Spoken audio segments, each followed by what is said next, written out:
मन तुम्हारा देश विदेश परदेश में फिरेगा, मन तुम्हारा काम करता रहेगा, नाम तुम्हारा होगा कि मैं ध्यान में बैठा हूं, मैं सुमन करता हूं, मैं अभ्यास करता हूं। गलत है वो। ऐसा अभ्यास कोई काम का नहीं है। बेशक उठ जाया करो उससे। आप सभी को प्यार भरी राधा स्वामी जी। देखिए, जो आज का सत्संग का विषय है उसमें महाराज जी ने बताया कि गुरु जो करता है वो कभी मत करो, लेकिन गुरु जो कहता है वो हमेशा करो, क्योंकि गुरु के वचन की पालना भक्ति का सर्वप्रथम पड़ाव होता है।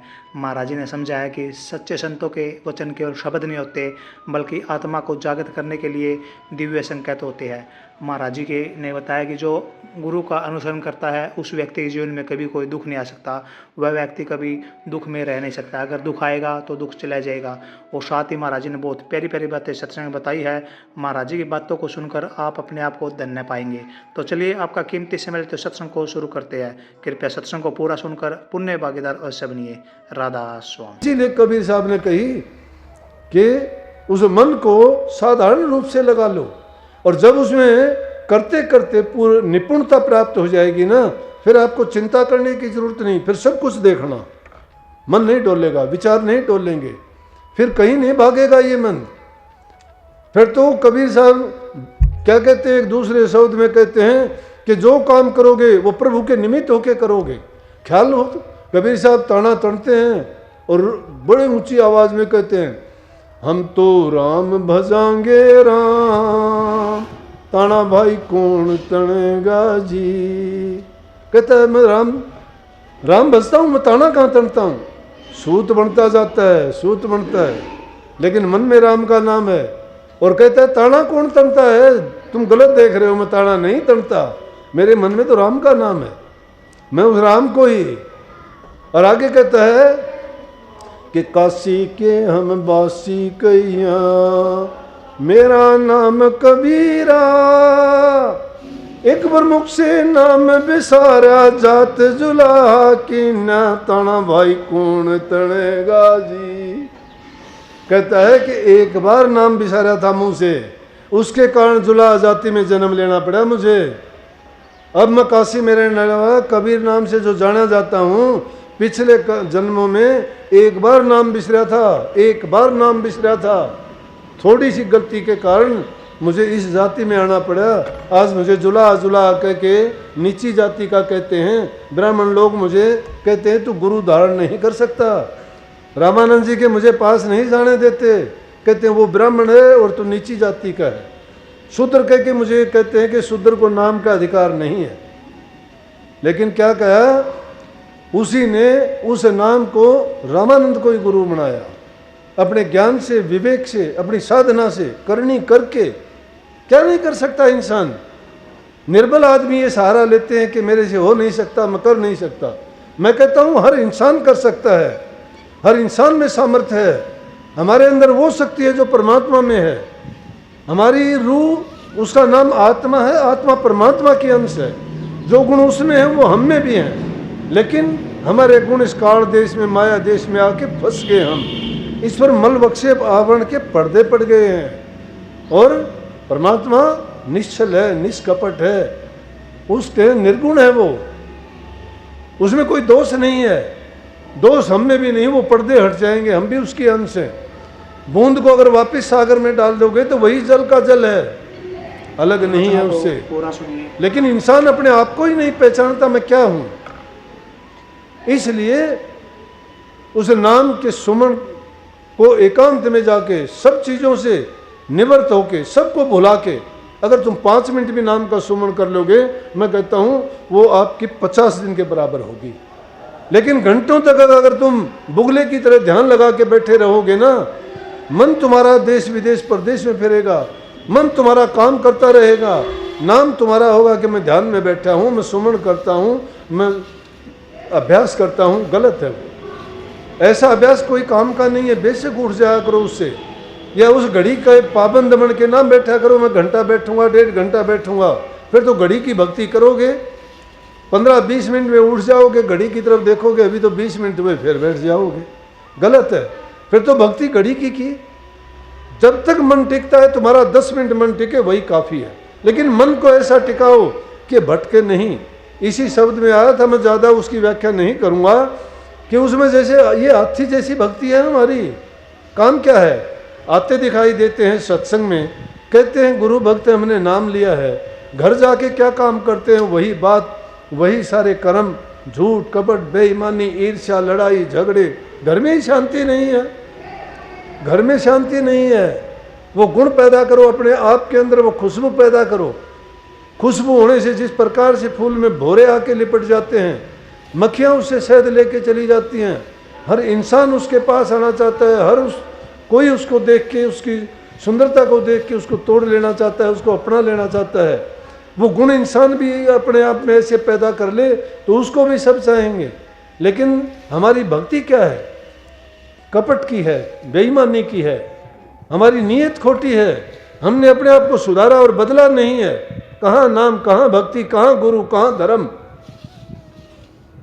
धर्म के सिर्फ हम एक अंधे कुएं की तरफ चले जा रहे हैं, भेड़ चाल है, देखा देखी की है। घरों में प्यार प्रेम नहीं है। आई है बेचारी, कई आके कहती है मेरा घरवाला शराब पीता है, मुझे गालियां देता है। एक आध लड़की तो कहने लगी कि मेरा घरवाला आपको गालियां देता है। मैं, मेरे को क्यों, मेरे को गालियां क्यों देता है? मैं बोला शराब पीता होगा वो? बोले हाँ। तुम्हारा गालियां इसलिए देता है कि ये अगर वहां जाएगी तो कहेगी वो शराब पीता है, या तो शराब छोड़ दे, घर में झगड़ा होगा। वो शराब नहीं छोड़ना चाहता। भाई अच्छाई और बुराई दोनों चीज नहीं मिलती। चिट्टी चावल ले चली, बीच में मिल गई दाल। चिट्टी छोटा है जानवर होता है ना, कीड़ी, वो चावल लेके जा रही थी, बीच में दाल मिल गई। दोनों को न लेके चाल सके, एक डाल, एक ठाव एक डाल, दोनों चीज तो नहीं ना। अब उसका लालच आ गया मैं दाल को उठा लूं। दाल को उठा ले चावल डालना पड़ेगा, अगर चावल को उठाते दाल का डालना पड़ेगा, क्योंकि उसकी गाड़ी की बाडी छोटी है, उसमें एक ही दाना चल सकता है। वो हालत हमारी है। चाहे तो हम अच्छाई के रास्ते की ओर चल दो और चाहे बुराई के रास्ते की ओर चल दो, इसलिए सुधार नहीं कर पाते। तो अपनी बुराई को छिपाने के लिए मुझे गाली, मेरे को कोई गाली देता है ना, मेरे तो ऐसा लगता है जैसे पौधे में खाद डाल दी। वो अच्छी बात है, मेरा अपने आप प्रचार करने लग रहे हैं, अपने आप लेके करें। अगर मेरे में बुराई होगी तो मैं मिटा लूंगा, अगर मेरे में बुराई नहीं होगी तो मेरा प्रचार करने दो, मुझे अच्छा लगेगा। और फिर गाली देने से क्या होगा? गाली देने से बिगड़ता तो नहीं ना कुछ भी। जो इंसान किसी का अच्छा करना चाहता है, एक पागल आदमी आ जाए, डॉक्टर उसका इलाज करता है, डॉक्टर में थूक भी देगा, डॉक्टर को मार भी देगा, डॉक्टर को गालियां भी देगा, तो डॉक्टर ये थोड़ा उसको उल्टा पीटना शुरू कर देगा, क्योंकि उसमें पागलपन है। तो ऐसे लोग भी पागलों से ज़्यादा अच्छे नहीं हैं, उनकी तरफ परवाह नहीं करनी चाहिए। तो वो अपनी हठधर्मिता, अपना पागलपन, अपना मूर्खता नहीं छोड़ते, हम अपना अच्छापन कैसे छोड़ देंगे उनके कहने से? इसलिए उन बातों की परवाह ना किया करो। तुम्हारे दिल में सच्चाई है, तुम्हारा नाम सच्चा है और तुम्हारा विश्वास अगर पक्का है तो उस दिल में उस नाम को तुम ऐसा जपो कि दुश्मन को भी अपना बना लोगे। वो भी आके आपको मस्तक झुकाएंगे, वो भी कहेंगे कि हाँ भाई तेरा कहना ठीक है और मैंने जो गलतियां की हैं मेरी गलतियों को माफ़ करो। मूर्खों का काम है, मूर्ख जो सोच करते हैं वो वैसा ही करते हैं। उनको पागल क्यों कहते हैं? कि उनकी सोच है उस अनुसार काम करते हैं। भगत किसको कहते हैं? जो भी वो अच्छा देखते हैं, अच्छाई के काम करते हैं, उनको भक्त कहते हैं। इसलिए प्रभु की भक्ति में इन चीज़ों की जगह नहीं है, द्वेष की, निंदा की, बुराई की। बुराई से बुराई नहीं मिटती। बुराई करने वालों की अच्छाई करो। हमारे पास अच्छाई का गुण है, उनके पास बुराई करने का है। जो बुराई करते हैं उनको करने दो, उनको आता यही है बेचारों को। लेकिन हम कभी भी उनकी बात को सुन के उस बुराई की तरफ नहीं, बल्कि प्रभु से ही प्रार्थना करें कि मालिक उनको भी सद्बुद्धि दे, वो भी कभी ना कभी ठीक हो जाएंगे। करनी बड़ी है, इसलिए अपनी करनी को सुधारो। यहाँ पाखंड पूजा नहीं है। गुरु पूजा को भी जिन्होंने गलत बताया, गुरु पूजा का मतलब है गुरु के उपदेश को मानो, ये गुरु पूजा है। गुरु का उपदेश किसी के लिए मिथ्या और बुरा नहीं है, उसकी बात को मानना कोई गलत काम नहीं है। और गुरु की पूजा का मतलब ये नहीं कि गुरु के तुम माला पहनाओ या उनके चरणों में जाके ढोक खाओ, मत्था झुकाओ या उनकी आरतियां उतारो, गलत बात है। संत मत की बात नहीं है ये पाखंडियों के काम है। यहाँ नौटंकी, नाटकबाजी नाचना कूदना तालियां बजाना नहीं है। सत्संग का मतलब जीव का सुधार करना है, मन वचन और कर्म से उसको पवित्र बनाना है। इन तीनों चीजों से जब तक ये जीव पवित्र नहीं होता है तब तक समझो कि भक्ति के मार्ग पर चलने के लायक नहीं है। तो अपने आप को इतना ऊंचा उठाओ, ये गुण पैदा करो। जब ये गुण पैदा हो जाएंगे तब सोचना कि हाँ अब हम भक्ति के मार्ग पर चलने के लायक हैं।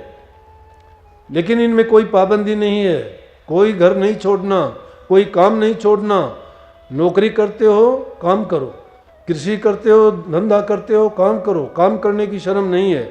छोटा करो बड़ा करो, कोई भी काम करो, कमा के खाते हो, अपनी हक हलाल की कमाई है, ईमानदारी की है, सच्चाई की है। धोखाधड़ी का मत खाओ किसी का, हेरा फेरी चोरी का ना खाओ किसी का, बर्बाद कर देगा, आपको कर देगा, संतान को कर देगा। ऐसी गैब की चोट पड़ेगी कि पता भी नहीं चलेगा क्या का क्या हो गया। इसलिए अपनी मेहनत पे विश्वास रखो, अपने अच्छे विचारों को हमेशा ज़्यादा बढ़ाने की कोशिश करो। और जब भी कोई बाधा रुकावट या परेशानी वाली बात आती है तो कभी ना घबराओ, हमेशा उस मालिक का शुक्राना करते रहो कि मालिक कृपा करना, मुझे मेरी रक्षा करना। मैं इस संसार में माया देश में रहता हूँ, मृत्यु मंडल है ये, काल और का देश है। मेरे विचारों को शुद्ध रखना, पवित्र रखना, कभी भूले से भी मेरे से कोई गलती ना हो। अगर तुम ये सच्चे दिल से ये पुकार रोजाना करोगे तो मालिक तुम्हारी पुकार सुनेगा और आपको अच्छे सच्चे और पवित्र बना देगा। और तभी आप उस नाम के जपने के लायक बनोगे। तो कभी भी हीन भावना अपने मन में ना आने दो। हमेशा ये सोचो कि मैंने इसी जीवन में अपने जीव का कल्याण करना है और मैं जो संतों ने मार्ग बताया उस पर चल के जो जो मुझे बातें बताई और समझाई हैं उनको मैं अपने जीवन में अपनाऊंगा, उन्हीं पर चलूंगा और उनको निभाऊंगा। दुख आओ, परीक्षाएं होती हैं, कष्ट आते हैं, सही रास्ते पे चलते हुए बहुत कष्ट आते हैं, लेकिन जब उन कष्टों को झेल लेता है तो वो आदमी यूं सब समझो कि पारस का हो जाता है। पारस कही है, प्रभु ने खुद कही है कि ताऊंगा तपाऊंगा नखते तारूं खाल, मेरा भगत डिगे नहीं तो पल में कर दूं न्याल। कि मैं उसकी परीक्षा लूंगा, जरूर लूंगा, हर प्रकार से लूंगा। ताऊंगा का मतलब है जैसे अग्नि पर ताया जाता है उसको गर्म करके उबाल दूंगा। तपाऊंगा, उसको बहुत बुरी तरह से अग्नि में इतना लाल कर दूंगा जैसे लोहे को भट्टी में लाल कर लेते हैं। और फिर कहते हैं उसकी खाल को भी नखों से ऐसे पाड़ूंगा जैसे नाखूनों से। वैसे तो अगर उतारे तो अलग बात है, नाखूनों से खाल को उतारना बहुत मुश्किल होता है। और इन्होंने अगर मेरा भगत उस कठिनाई के टाइम में नहीं डरता है, नहीं घबराता है, तो एक पल भी नहीं लगाऊंगा, उसको निहाल कर दूंगा, मालो माल कर दूंगा, सदा के लिए उसको मुक्त कर दूंगा, जिंदा मुक्ति इसी जीवन में दे दूंगा। इसलिए आप सब मन में संकल्प लेके जाओ, आज जिन चीज़ों की जरूरत है, अब वातावरण नहीं देखते सुबह से क्या हाल था, हम सब के सेहत के साथ खिलवाड़ है। खेतों में किसान लोग पराली को आग लगा देते हैं, स्मोक का सांस लेने में दिक्कत होती है, बूढ़े बुजुर्गों को, रोगियों को कितनी तकलीफ होती है, बीमारी का घर है वो। और फिर उनको जलाने से क्या होता है कि ज़मीन की जो उपजाऊ शक्ति है वो ख़त्म हो जाती है। इससे अच्छा है उसको काट के उसी खेत में, अगर हम खेती करते हैं, मैं करता हूँ खेती, अपने 80-90 किले हैं, किसान हूँ मैं एक नंबर का। जितने भी चीज़ होती हैं उनको मैं कहीं बाहर नहीं, ना जलाने देता ना फेंकने देता, उनको कटवा के वहीं पे खेत में डाल के ऊपर से बांध करवा देते हैं। कभी ये अपने यूरिया और ये खाद डालने की ज़रूरत नहीं पड़ती। क्या होता है, जहर पैदा करते हैं वो, एक तो उस जहर खाने से बच जाएंगे, दूसरे खेत की उपजाऊ शक्ति खत्म नहीं होगी, तीसरी वातावरण को शुद्ध और पवित्र बनाने में मदद करेंगे, लोगों को किसी प्रकार की कठिनाई नहीं होगी, उनको खाने के लिए अच्छा अनाज मिलेगा, कितना अच्छा वातावरण रहेगा। लेकिन नहीं मानते लोग, थोड़े से लालच के लिए क्या हो जाएगा। परमात्मा ने जब देना है तुम लाख कोशिश कर लो, उसने जो देना है वो ज़रूर देगा। अगर तुम और ज़्यादा लेने की कोशिश करोगे उन्मान रखेगा। बंदा जाने धन करूं, धन करके करूं गुमान, साईं हाथ कतरनी रखेगा उन्मान। इसलिए स्वच्छता की ओर हमारा एक कदम होगा। इंसान हमारे लिए भी, दूसरों के लिए भी एक नेक काम होगा। तीसरी चीज़, ज़्यादा से ज़्यादा पेड़ लगाओ, बेटी बचाओ, बेटी पढ़ाओ, भ्रूण हत्या जैसा कर्म पाप ना कमाओ। जब बेटियां नहीं होंगी तो सृष्टि खत्म हो जाएगी। परमात्मा के रास्ते में बाधा डालने वाले हम कौन होते हैं? जिस जीव को आना होता है उसको कैसे रोक दोगे? आएगा वो, उसने जरूर आना है। अगर तुम तुम्हारे घर में नहीं आने दोगे, दूसरे घर में पैदा होकर तुम्हारा नाश करने के लिए आ जाएगा। आ जाएगा कि नहीं आ जाएगा? कृष्ण जी की कहानी याद कर लो ना, उसने आना है। प्रभु शक्ति के आगे इंसान की शक्ति कुछ नहीं है। तो अपनी बुद्धि को छोड़ के परमात्मा की मौज में रहना सीखो। ये परमात्मा की मौज है। जल का संरक्षण करो, सफाई की ओर ज्यादा ध्यान दो। बड़े अच्छे कदम है, खुले में शौच करते हो, बदबू आती है, गंदगी फैलती है, रोग बढ़ते हैं। तो इन चीजों की ओर भी ध्यान दो। बूढ़े बुजुर्ग की बात को माना करो, माँ बाप की, सास ससुर की सेवा किया करो। सास ससुर को भी ये चाहिए बहुओं को बेटी माने, अकेले उनके लिए नहीं है। कभी तुम सोचो कि बहू नौकरानी आ गई घर में, पैर समा के खाट पे बैठ जाओ और जो करेगी बहू करेगी। पोछा लगाएगी, खाना बनाएगी, झाड़ू निकालेगी, कपड़ी धोएगी, और तुम बैठी देखोगी और देख के फिर ये कहोगे क्या कपड़ा धोया है, ये क्या सफाई की है, तुझे खाना बनाना नहीं आता, तेरी माँ ने क्या दिया, तेरी माँ ने क्या सिखाया? क्यों कहते हो ऐसा? अगर बेटी मानते हो तो अपनी बेटी को भी ये कहा करो। घरों में सुख शांति और प्यार रखोगे, तुम्हारा घर स्वर्ग के समान होगा। ये बातें इसलिए बताता हूँ, जब तुम्हारे मन में चैन नहीं, घर में शांति नहीं, तो नाम भी मिथ्या है। कोई नाम नहीं जप सकता। जिसके घर में प्यार प्रेम शांति है तो बहू अपने आप कह देगी। उधर से तो माँ कहेगी कि ला मैं काम करूँगी, और उधर से बहू कहेगी ना माँ आप बैठो, आप ध्यान में बैठ जाओ, काम मैं करूँगी। जहाँ प्यार होगा वहाँ ये होगा, और जहाँ दुश्मनी होगी तो तिरछी नज़र चलेंगी, सास की भी और बहू की भी। तो इन बातों को छोड़ के आपस में प्यार प्रेम बढ़ाओगे, तुम्हारा घर स्वर्ग की तरह से महकेगा, एक सुंदर बगिया की तरह से बहुत सुगंधी देगा। देखने वाले भी ये कहेंगे कि हाँ इस घर में भक्ति है, प्यार है, शांति है। पहली चीज है, जहाँ सुनती है वहाँ सुख नाना प्रकार के सुख है। मन की शांति, घर की शांति, समाज में तुम्हारा नाम होगा, जीवन तुम्हारा अच्छा गुजरेगा, भक्ति में तुम सफल होगे, सब कुछ फायदा तुम्हारा होगा। हमारा तो थोड़ा सा नाम लेंगे, ज़्यादा ये कह देंगे कि ये उनके सत्संगी हैं। इसलिए जिस गुरु के पास जाते हो, जिस नाम का सहारा लिया है, उसको भी अगर आप ऊंचा करना चाहते हो तो ऊंचे और बड़े काम करो। सब अच्छे से अच्छी बातों को अपनाओ, तुम्हारा जीवन भी सुखी होगा, तुम्हारे से मिलने वाले भी सुखी होंगे, और तुम्हारा जीवन सुख में आनंद में गुजरेगा। और संसार से जाओगे तो उस राजा की तरह से हंसते हुए, ढोल ढमाके बजेंगे, खुशियाँ मनेंगी, मिठाई बटेंगी, क्योंकि तुमने अपने जीवन को संवार लिया। सबको बहुत बहुत आशीर्वाद, राधा स्वामी। और मैं आपसे आस करूँगा कि आप जरूर नाम का सुमरण करेंगे। सब कामों को छोड़ो, प्रभु की भक्ति सबसे बड़ी है। लाख काम छोड़ के भी प्रभु की भक्ति करनी चाहिए। राधा सत्संग को पूरा सुनने के लिए आपका बहुत बहुत धन्यवाद। हम आशा करते हैं आपने सत्संग को बड़ा ध्यान से सुना होगा।